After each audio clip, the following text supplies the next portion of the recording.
So Awaken the Sage project, it's part of the Tree of Totems cultural community. Um, we're a community of indigenous and non-indigenous people of different lands and traditions. And together we are helping to piece back a culture that is relevant for us today, that breathes meaning and life into us instead of depletes us. And this really began from an inquiry of asking what is specifically structurally missing in our own society that is creating so much soul loss and brokenness. And this began with our youth. I got to be a wilderness guide where we took youth out into the wilderness, and they would be out there for about 100 some days at a time, just using primitive methods. We'd be out there at 10 degrees below zero to 100 degrees in the summertime, high altitudes of Colorado, Rocky Mountains to the Utah deserts. And, really witnessing how those youth came in feeling so broken, but in applying these traditional ways of vigil, right, the rites of passage, they got to break free from their own stories and come close in with what was original and true to them and bloom into it. And then Awaken the Sage really came in, recognizing that our youth, once they had this huge transformation, they didn't have the village to go back to where they could be received back into the village. And they went back to the same environments that caused that brokenness. And I sought out many different elders from different traditions. And my teachers in India, I got to live in India for 6 years, with intermittently coming back to here, and Thailand and Mexico.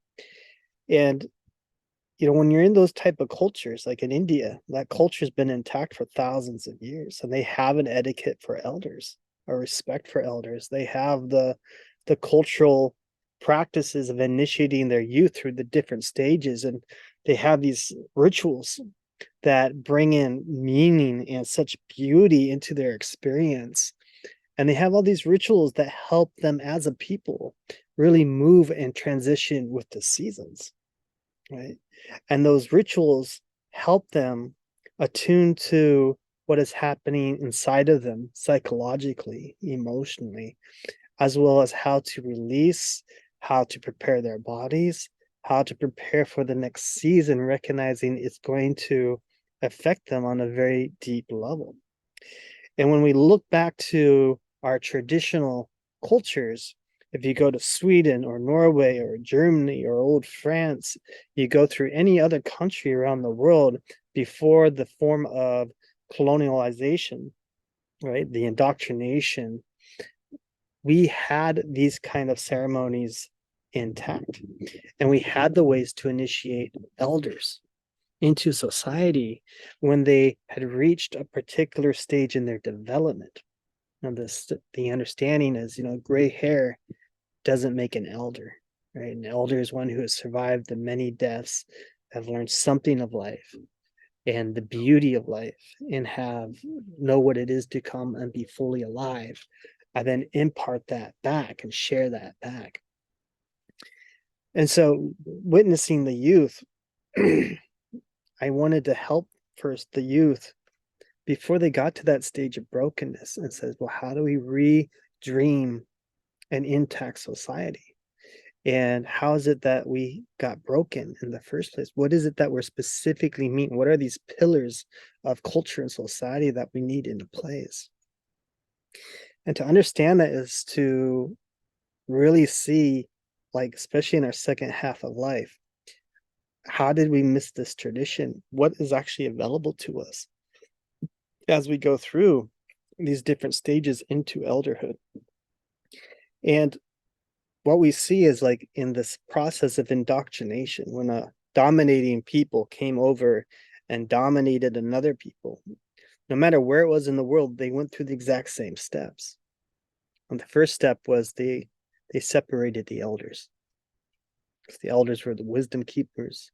They're the keepers of the ceremonies, the story carriers, not the tellers, but they carried stories and the ways that really anchored the people in what gave them meaning and the reasons why they do the things they do as a people. So they would separate the elders. Second thing they would do is take over the public spaces and erect their church or a temple. And then the third thing they would do is forbid the people from practicing their own traditions, their own ways of initiating people, their own ways of sharing stories.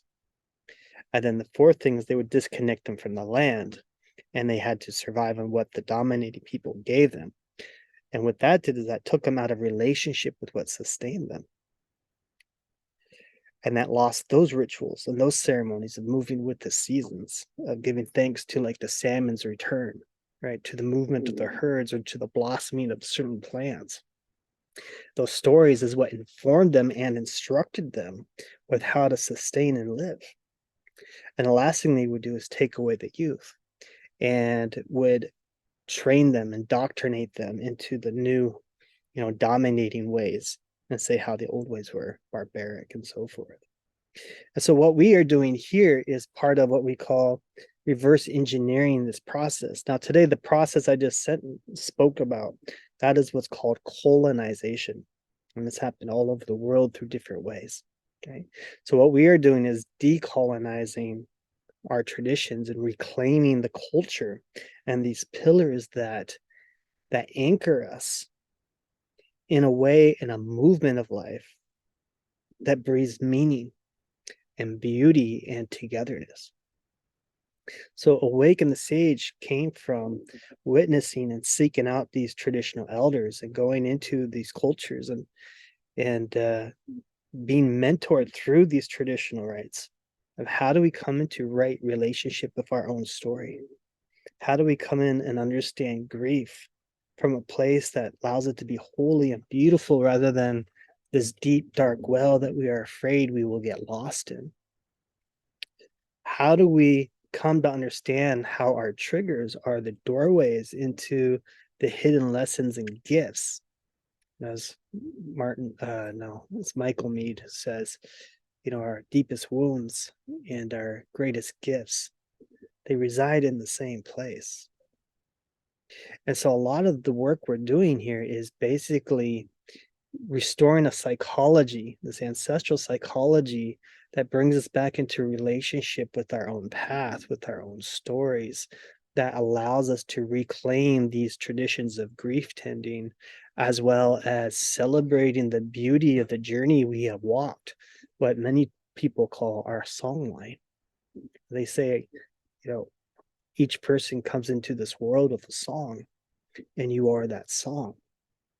And so, Awaken the Sage, it really grew from this want of restoring these traditional ways, these cultures, and these practices that help us in the second half of life move through these very specific stages as we come back in to harvest our stories and to really learn them. As they say, those who don't know their stories, they don't have ancestors, they have ghosts. And how many of us are living a haunted life now? And many of our ghosts, are the stories of our past that are binding us and binding us back. And so we are listening to them now. We're treating them as an ancestor and saying, tell me the story that I was not yet ripe enough to receive. Right? I hadn't quite worn the tread off my boots enough to really receive that story so I can become a story carrier and let that story reinforce our own power, right? Your own gifts, your medicine, your unique aptitudes, right? Because you lived that and you experienced that and you went through it. So we want to readopt this psychology that grows us back into elders and back into this greater relationship with what is wanting to move through us. And so this is where Awaken the Sage came from, and a very beautiful journey of going to India and Thailand and spending time with many different indigenous cultures and elders and going through the process of dismantling, taken away all the codings and stories that had been blocking myself, and saying, well, how do I move this? How do I share it? And they guiding me and helping me to translate so that this tradition of awaken the sage and harvesting our stories and so forth can be passed on, restored. And they send their prayers because they know what's happening. They know the 5 6 years we've been doing this. They show up and they send us their prayers and their blessings and say they are drumming for us throughout this journey. And so it's a beautiful thing that comes from many people wanting to contribute and help us today. And so you get to be a part of that, what we call cultural restoration, even as you are experiencing coming back into wholeness, coming back into community that breathes life into you instead of takes life. So I hope you join us and be a part of this experience. It's really special.